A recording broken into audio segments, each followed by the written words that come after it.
Salamlar, hər birinizi xoş gördük kanalımda, əziz daimi izləyicilərim. Bugün salamlarımı göndərəcəm Azadə Cəfərovaya, Əliyeva Humay, Gülay, Məmmədov Elcan, Əliyev Hamlet balalarımıza, Bahar, Könül, Məmmədova Turanə. Bu Turanə balamızı tez-tez şəhərlər bölməsində görürəm. Hər birinizə salamlar, hər birinizə təşəkkürlərimi bildirirəm əzizlərim. Bahar, Məmmədova Gülruh, maraqlı adlar var yenə. Nəbi, Qulamova Əsma, Nəcəfova Selcan. Qızlarıma Səmədli Vəkil, İsmailova Aysel, Musazadə Zümral, Mürsəlov Tural, Poladov Əziz, Qarazadə Turanə, Sadıqova Zəhra, Baxışova Aysel. Qızlarıma salamlarımı göndərirəm. Bir də belə bir adımız var. Mən ola bilsin ki, bəziləriniz yazırsınız ki, uşaqlar adımı çəkmədiniz. Mən də məcbur şəkildə sizin profilinizdəki adı qeyd edirəm. Ola bilər ki, valideynlərinizin adına da həmin YouTube səhifəniz, profiliniz. Ancaq mən kimin adını qeyd eləmişəmsə, onların adlarını mütləq çəkirəm əzizlərim. Ola bilsin ki, çatdıra bilməmişəm, mesajlarınızı oxuya bilməmişəm. Ona görə də qeyd etməmişəm. Siz dəfələrlə adlarınızı qeyd eləyin. Hər zaman böyük məmnuniyyətlə sizlərin adlarını çəkməyə hazıram. Onsuz ki, mənə stimul verən sizlərsiniz. Sizlərin gözəl şərhləridir. Uğurlarınız haqqında yazırsınız və mənim əziyyətimi dəyərləndirirsiniz. Bu mənə kifayətdir. Onsuz ki, məqsədim də budur. Şeyyub İmamverdiyev. Balamıza salam göndərirəm. Dünya, Maviş. Maviş niyə yazmışam? O da profildir. Adını qeyd etmədiyim üçün inciyənlərdəndir. Maviş zəhmət olmasa adını qeyd elə. Gələn videomda sənin əsl adını qeyd eləyəcəm orada. Və salamlarımı göndərirəm. Əliyeva Zeynəb, özü bildiyi kimi deyirəm. Əliyeva Zeynəb, Turac, Nuray qızlarıma, Cəfərov Xəyal, Aylin, Gülməmmədova Sona, Cəlilov Rüfət, salamlarımı göndərirəm hər birinizə. Bayraqdarova Arzu, Musazadə Zümral, Zümral yəqin ki qız adıdır düşünürəm. Ola bilsin səhv eləyə bilərəm. Üzrlə hesab eləyin. Asim, çünki heç rast gəlmədiyim bir addır. Asim adlı şagirdim olubdu. Hal-hazırda da var, daha doğrusu dərs deyirəm. Ona görə salamlarımı göndərirəm. Mürsəlova Əsma, Məmmədli İnci, Nərgiz, Həsənov Arif, Həsənov Yusif, İmamverdiyev Orxan balalarıma salamlarımı göndərirəm. Yenə Aqil Günel 5200 adlı izləyicimə buradan salamlarımı göndərirəm. Adını bilmədiyim üçün profil adını qeyd elədim. Adınızı qeyd eləyin, yazın, inciməyin məndən. Ola bilsin ki, vaxt olmayıb qeyd eləyə bilməmişəm. İnanıram ki, məni anlayırsınız. Heç birinizin qəlbini qırmaq istəmərəm. Heç birinizi bir-birinizlə yəni ayrı seçkilik eləmərəm heç vaxt. Elcan balamıza salamlar, Aylin qızıma salamlar və Qulamova Əsma qızıma salamlarımı göndərirəm. Hər birinizi çox sevirəm. Burada adı olanlar da, olmayanlar da hər birinizə təşəkkürlərimi bildirirəm. Hər birinizə sevgilərimi bildirirəm. Bax, bu gözəl smaylikləri də hər birinizə göndərirəm. Təşəkkürlər əzizlərim. Sizləri çox sevirəm. Yaxşı ki varsınız. Sizlər mənə deyirsiniz bunu ki, yaxşı ki varsınız, amma yaxşı ki sizlər də varsınız. Bu videoları kimlər üçün çəkərəm? Onsuz ki, sizlər üçün çəkirəm. Keçək dərsimizə. Dərsimizlə davam edirik. Dərinləşmə mövzusu, relyefi qrafiklə təsvir etmək mümkündürmü mövzusunu. Bugün keçəcəyik. Gördüyünüz kimi Azərbaycan fiziki xəritəsidir. Azərbaycanın ümumi fiziki xəritəsinə əsasən biz deyə bilərik ki, bizdə relyef şimal-qərbdən cənub-şərqə doğru hündürlük azalır. Onu sizə göstərim həmçinin. Baxın, yəni şimal-qərbdən cənub-şərqə doğru hər tərəfdə hündürlük azalır. Bu relyefin ümumi səcəvi xüsusiyyətidir. Respublikamızın 18% uşaqlar okean səviyyəsindən aşağıdır. Düşünün ki, yəni mənfisi var, okean səviyyəsindən aşağıdır. Burada yaşıl rəng tünd çalarları da onu zaten göstərir ki, bu ərazilər okean səviyyəsindən aşağıda yerləşən düzənliklərdir. İlk öncə bir şey danışım buradan sizə. Onsuz ki, tapşırıqlarımızda bunun cavabını göstərəcəyik. Amma xəritə əlimizdəykən bunu göstərim sizə. Baxın, bu Kür çayıdır. Və Kür çayının Sağ, sol qollarında, sağ tərəfində və sol tərəfində yəni yerləşən düzənliklərimizə baxaq uşaqlar. Burada gördüyünüz kimi Şirvan düzü və cənub-şərqi Şirvan. Belə yadınızda saxlayın ki, Şirvanlar, 2 dənə Şirvanlar yerləşir Kürün solunda. Kürün sağında yerləşən düzənliklərimiz isə Mil düzüdür, Muğan düzüdür. Aşağıda Salyan düzüdür. Özünüz bunu görə bilirsiniz. Salyan düzüdür. Bunlar Kürün sağında yerləşir. Həmçinin düzənliklərimizi burada göstərmək istəyirəm. Burada Gəncə Qazaq düzənliyidir, Qarabağ silsiləsidir. Burada Qarabağ düzüdür. Daha sonra burada Qanıq Ərçay ovalığıdır. Bütöv göstərilməyib bu hissə yuxarıya qədər. Burada Samur Dəvəçi ovalığıdır. Burada Yaşma düzü var. Aşağıda Lənkəran ovalığını görə bilirik. Bax bu hissələr. Lənkəran düzü tam olaraq göstərilməyibdir, amma ən azından yerini bilərik. Bu hissədə Gəyən, İncə, Hərami düzənlikləri var. Onlar Araz çayının sol tərəfində yerləşir. Arazın sağında yerləşən düzənlik isə Muğan düzüdür. Muğan düzü həm Kürün, həm Arazın sağında yerləşən düzənlikdir. Ancaq sualı olsa ki, Kürün sol, Arazın sağında yerləşən düzənlik, Kürün sağ, daha doğrusu Arazın solunda yerləşən düzənlik burada Mil düzünü göstərəcək. Birinin sol, birinin sağında yerləşir. Amma Muğan düzü yeganə düzdür ki, Araz çayının sağında yerləşir. Belə. Naxçıvanda da düzənliklər var. Sədərək, Şərur böyükdür. Sadəcə olaraq düzənliklər tam göstərilməyibdir. Bütöv xəritə təsvir edilməyib. Ona görə göstərə bilmədim sizlərə. Deməli, dağlarımız da var. Bura Kiçik Qafqaz dağlarıdır ümumilikdə. Bura Böyük Qafqaz dağlarıdır. Və hər biri müəyyən silsilələrdən ibarətdir. Bir də burada Talış var. Talış dağları var. O da bir çox silsilələrdən ibarətdir. Tapşırıqlarımızı izah eləyəcəm. Amma öncə dəyərləndirmə bölməsini də sizlərlə izahını paylaşmaq istəyirəm.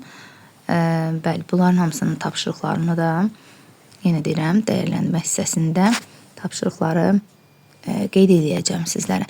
Xəritədə verilən relyef formalarının yaranmasında həm endogen, həm eksogen qüvvələrin böyük rolu olmuşdu. Eyni zamanda onlardan hər birinin formalaşmasında digərlərinin təsiri vardır. Bu relyef formalarını müxtəlif əlamətlərə görə qruplaşdırmaq olar.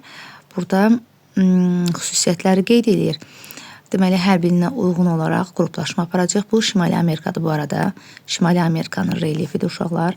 Burada Qədim dağ, Appalaç dağı yerləşir. Buradakı Kardeler dağlardır, Cavan dağdır. Hal-hazırda da tektonik proseslər davam edir. Burada düzənliklərdir. Mississippi ovalığı yerləşir. Bu hissədə demişdim mən onları sizə. Meksika sahili, Atlantik sahili ovalıqlar. Bura mərkəzi düzənlikdir. Burada böyük düzənlik yerləşir. Və onlara uyğun tapşırıqlarımızı qeyd edəcəm. İndi izahlarımızı verəcəm. Gəlin, keçək izahlarımıza. Deməli, burada relyefi qrafiklə təsvir etmək mümkündürmü? Mövzusunu ilk öncə izahlarına baxaq. Hündürlük şkalasından istifadə edərək AB xətti üzrə hündürlüyü necə dəyişdiyini müəyyən edin. Burada həmin xəritədə gördüyünüz kimi AB xətti üzrə hündürlük şkalası da bu arada. Bax, budur. Hündürlük şkalası budur. Bu hissəsi dərinlik şkalasıdır. Bu hissə yaşılda mütərəfə olacaq hündürlük şkalası. Yaşıl rənglə olanlar düzənliklərimizi dedik ki, göstərir. Qəhvəyi rəngin tonları isə dağları, düzənlikləri, yüksəkliyi, yaylanı göstərə bilir. Və bu isə təbii ki, dərinlik şkalasını göstərir. Mavi rəngdə olanlar su hövzələrini göstərir. Belə də ümumilikdə bayaq dediyimiz kimi A-dan B-yə doğru əgər götürürüksə, A-dan B-yə doğru hündürlük təbii ki artır. Görürsünüz, bu hissədə mənfi 27 metr yazılıbdır, mənfi 27 metr. Okean səviyyəsində mənfi 27 metr aşağıda deməkdir. B artıq dağlara gedir, çıxır Murov dağ. Hündürlüyü gördüyünüz kimi 3724 metrdir. Aydın məsələdir ki, burada A-dan B-yə doğru hündürlük artacaq və yaxud da B-dən A-ya doğru hündürlüyün azaldığını aydın şəkildə müəyyən edə bilirik. Dəftərinizdə AB xətti boyu hündürlüyü əks etdirən xətti diaqram profil qurun. Diaqramda şaquli xəttin üzərində hündürlüyü, üfüqi xəttin üzərində hər bir hündürlüyə uyğun gələn rəngi. Deməli, santimetrlərlə tutduğu məsafəni qeyd edin. Baxın, şəkil təxmini bu formada olacaq, qrafiki təxmini yəni bu şəkildə qeyd edəcəksiniz. Sadəcə əl yazısı ilə buranı çəkəcəksiniz. Hər birini həm üfüqi, həm şaquli, bu da üfüqi xətdir. Üzərində santimetrlə xətləri çəkəcəksiniz. Yuxarıda da hündürlük şkalasını qeyd edəcəksiniz. Və artıq mənfi 27-dən Kəpəz dağına qədər hündürlüyü göstərə bilərsiniz orada.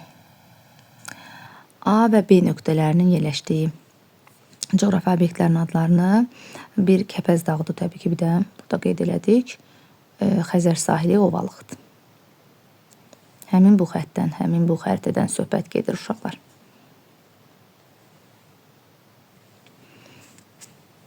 AB xətti üzrə ən böyük məsafədə uzanan əraziyə aid olan xüsusiyyətləri cədvəldə kimi qruplaşdırın. Deməli, ərazinin adı deyəndə Küraraz ovalığı qeyd edəcəyik. Deməli, hündürlüyünə görə ovalıqdır. Adını ilk öncə qeyd elədik Küraraz ovalığı. Hündürlüyünə aid ovalıq. Mənşəyinə görə aiddir yazacaqsınız. Akkumulyasiya, düzənlik akkumulyasiyaya görə ovalıqlar, yəni çayların yaratdığı toplama nəticəsində, suxurlar toplaması nəticəsində formalaşır. Akkumulyasiya ona deyirik və Kürçayın sol sahilində yerləşir. Bayaq dedik, Şirvanlar Kürçayın solunda yerləşir, digərləri isə sağına düşür.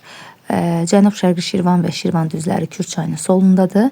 Kürçayın sağında yerləşir Salyan düzü, Muğan düzü, Mil, Qarabağ düzü. Sizə bu qədər yəni kifayət edər. Sadəcə gölün solunda yerləşən, məsəl üçün düzənliklərdən biz Qarayazı düzündə qeyd edə bilərik. Ceylançöl düzündə. B coğrafi obyekti hündürlüyünə, mənşəyinə və yaşına görə hansı relyef formasına aiddir? Bu obyekt Kəpəz dağıdır. Hündürlüyü 3066 metrdir. Tektonik qırışıq dağ olan Kiçik Qafqaz zirvələrindən biridir. Hündürlüyü 2500-dən çox olduğu üçün hündür və cavan dağlar qrupuna. Yadınızdadırsa biz dağları hündürlüyünə görə keçmişdik. Yaşına görə keçmişdik.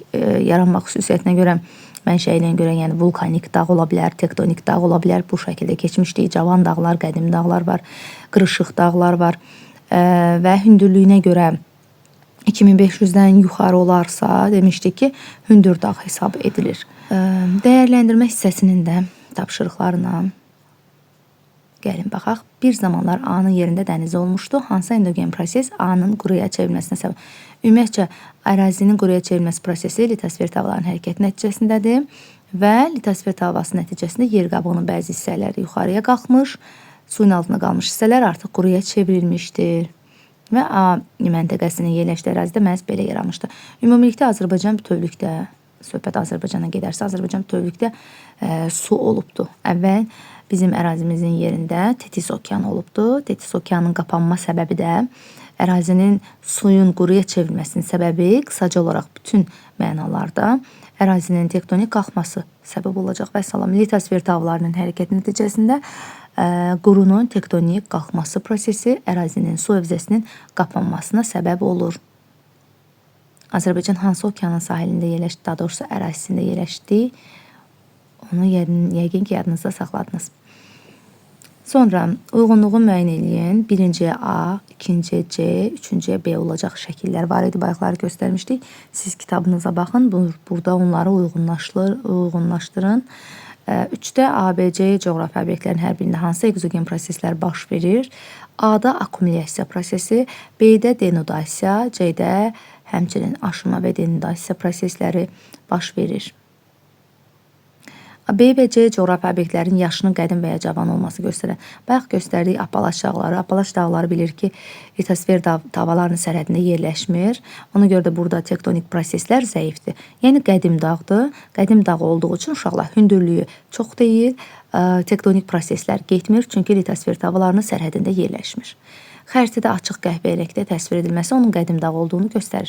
Çox xahiş edirəm, dərsimizi diqqətlə qulaq asın. Uşaqlar, buradan gəlib köçürməklə siz heç bir şey əldə etmirsiniz. Diqqətli şəkildə qulaq asın, izah verirəm. Başa salıram, biri var ki, konkret ancaq cavabları yazam ki, götürün, köçürün. Bu təbii ki, müəllimliyə yaraşmayan bir hadisədir. Amma çalışın. Mən sizə məsləhətim odur ki, çalışın, izahlara qulaq asın və dərsimizi sevərək öyrənin. Burada C coğrafi obyektinin yerləşdiyi ərazi litosfer havalarının sərhədində yerləşdiyi üçün tektonik proseslər aktivdir. Həmçinin xəritədə bu ərazilərin tünd qəhvəyi rəngdə təsvir edilməsi onun cavan dağ olduğunu göstərir. Bir daha qeyd edirəm, qədim dağlar xəritədə daha açıq qəhvəyi rəngdə qeyd olunur. Qədimlik o deməkdir ki, uşaqlar litosfer havalarının sərhədində yerləşmir və ona görə də tektonik proseslər baş vermir. Həmin dağların hündürlüyü, yadınızda saxlayın ki, getdikcə azalır. Qədim dağların hündürlüyü azalır. Ancaq qırışıq dağlar cavan dağlardır. Cavan dağlarda hündürlük getdikcə artır. Tektonik proseslər aktivdir. Bunun səbəbi isə litosfer havalarının sərhədində yerləşməsidir. Və xəritədə necə göstərilir? Xəritədə hündürlük artdıqca qəhvəyi rəngin tonları da tündləşir. artıq tünd qəhvəyi rəngdə təsvir edilir. Cavan dağlar, bunu da bilmiş olduq. B. Coğrafi obyektinin yaşı ilə orada baş verən eksogen proseslər arasında hansı əlaqə var? B. Qədim dağdır. Bu dağlarda aşınma prosesi suxurları parçalayır və xarici proseslərin təsiri ilə digər yerlərə daşınır. Bu prosesi biz nə demişdik? Denudasiya. Aşınma var idi, parçalanması. Onun başqa yerə daşınmasına denudasiya dedik. Aparıb çöktürülməsinə, toplanmasına isə akumulyasiya dedik. Denudasiya dağlarda güclü gedir. Xüsusilə qədim dağlarda denudasiya prosesi gedir və onlar yaylaya çevrilirlər. Daha doğrusu akumulyasiya isə bir qayda olaraq ovalıqlar üçündür. Akumulyasiya toplanma nəticəsində yaranan düzənliklərdir. A. Coğrafi obyektində verilən çayın onun formalaşmasına hansı rolu vardır? Bu coğrafi obyekt Mississippi ovalığıdır, bayaq göstərdik. Bu ovalıq Mississippi çayının özü ilə gətirib çöktürdüyü suxular. Siz bu şəkildə yaza bilərsiniz ki, Mississippi ovalığıdır. Bunu xəritədə aydınlaşdırdıq, fiziki xəritədə göstərdik. Mən sizə yerlərini göstərdim və Mississippi çayı bir düzənlik yarada bilər. Yəni çayın yaratdığı ancaq ovalıq ola bilər. Akumulyasiya nəticəsində gətirib çöktürdüyü, özü ilə gətirib çöktürdüyü suxurların toplanması nəticəsində akumulyativ Mississippi ovalığı yaranmışdır. Çalışın, hər biriniz eyni şeyi kopyalayıb yazmayın vərəqinizə, çox xahiş edirəm. Siz sadəcə yazın ki, çaylar, ovalıqlar yaradır. Çaylar burada təsvir olunan obyekt Mississippi ovalığıdır və bu Mississippi çayının yaratdığı düzənlikdir. Onun gətirdiyi çöküntülər nəticəsində yaranmış düzənlikdir. 7-ci sualda ABC coğrafi obyektlərin xüsusiyyətlərini cədvəldə verilənlərə əsasən müəyyən eləyin. A. Akkumulyativ ovalıqdır. B. Tektonikdir, amma orta hündürlüklü dağdır. C. Tektonik hündür dağdır. Bu şəkildə də qeyd eləyin. Hər birinizə bir daha uğurlar arzu oluram. İnanıram ki, sevərək, diqqətli şəkildə dinləyərək dərsimizə qulaq astınız və hər biriniz faydalandınız.